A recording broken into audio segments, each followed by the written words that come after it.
आज के जागरूकता अभियान में पित्त के बारे में बात करेंगे। नमस्कार।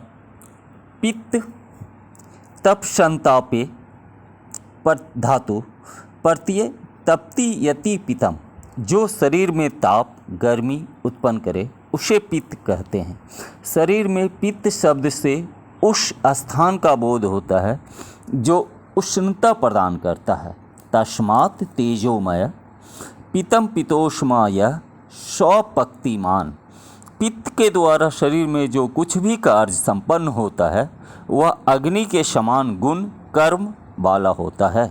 इसीलिए पित्त शरीर में अग्नि भाव का द्योतक है। पित्त का स्वरूप, पित्त शरीर के अंतर्गत एक ऐसा महत्वपूर्ण धातु है जो शरीर को धारण करता है।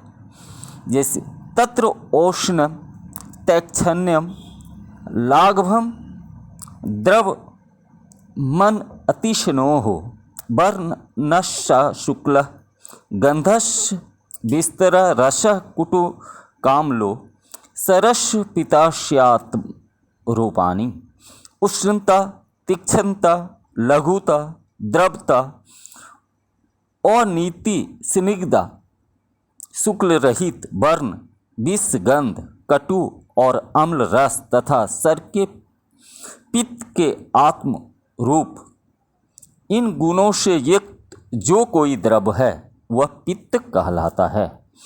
पित्त का गुण कैसा होता है? पित्त तीक्ष्ण, द्रव, दुर्गंधित, नील, पीतवर्ण, उष्ण, कटु, सर, विदग्ध और अम्ल रस वाला होता है। पीतम तीक्ष्णम द्रव पूति नीलम पीतम तथैव च उष्णम कठोरसम चैव विधिग्धम चामलेव च। ये गुण पित्त में विशेष रूप से होता है। तीक्ष्णता होना इस बात का संकेत करता है कि पित्त में मंदता और विपरीत तीव्र रूप से छेदन भेदन करने की प्रक्रिया इस गुणों के कारण होती है। उष्ण गुण के कारण पित्त उष्णता, ताप दहन, पाचन आदि क्रियाओं को करने में समर्थ होता है। चरक स्नेह मुष्णम तीक्ष्णम च द्रव मंगलम सरम कटु। गुण पित्त के भौतिक गुण हैं, क्योंकि पित्त में इन गुणों के कारण जो समावेश होता है महाभूतों का, तो परंतु इन सभी में अग्नि गुणों की अधिकता है। इसलिए पित्त अग्नि महाभूत का प्रतिनिधित्व करता है। पित्त के नैसर्गिक गुणों से शब्द, स्पर्श और रूप, ये तीनों गुण होते हैं। चरक के अनुसार दर्शनम पक्ति रुष्मा च क्षु तृष्णा देह मार्दवम प्रभा प्रसादो मेघा च पित्त कर्मा विकारजम।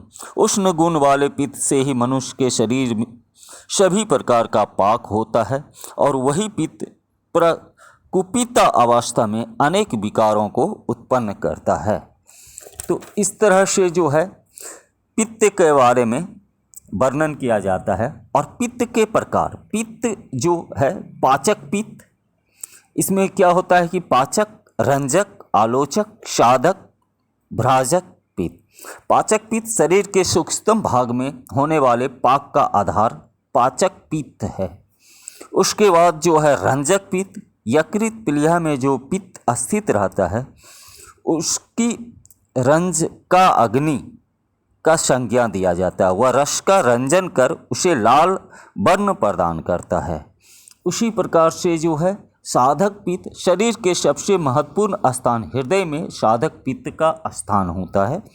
उसी प्रकार से जो है आलोचक पित्त, जो पित्त नेत्र में रहता है उसका नाम आलोचक पित्त है। इसका कार्य नेत्रों की ज्योति प्रदान करना होता है।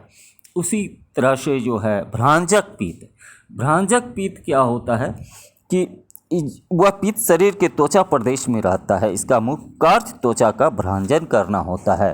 पित्त के कर्म दो प्रकार के होते हैं, प्राकृतिक कर्म और वैकृत कर्म। जब पित्त प्रकृता अवस्था में रहता है तब उसके द्वारा संपन्न होने वाला प्रत्येक कर्म शरीर के लिए उपयोगी और शरीर को स्वस्थ रखने वाला होता है, किंतु वही पित्त जब विकृत हो जाता है तो उसके द्वारा जो है शरीर में विकारग्रस्त जो है रोग उत्पन्न होना शुरू होता है, जिससे शरीर में पित्त जनित रोग उत्पन्न होता है।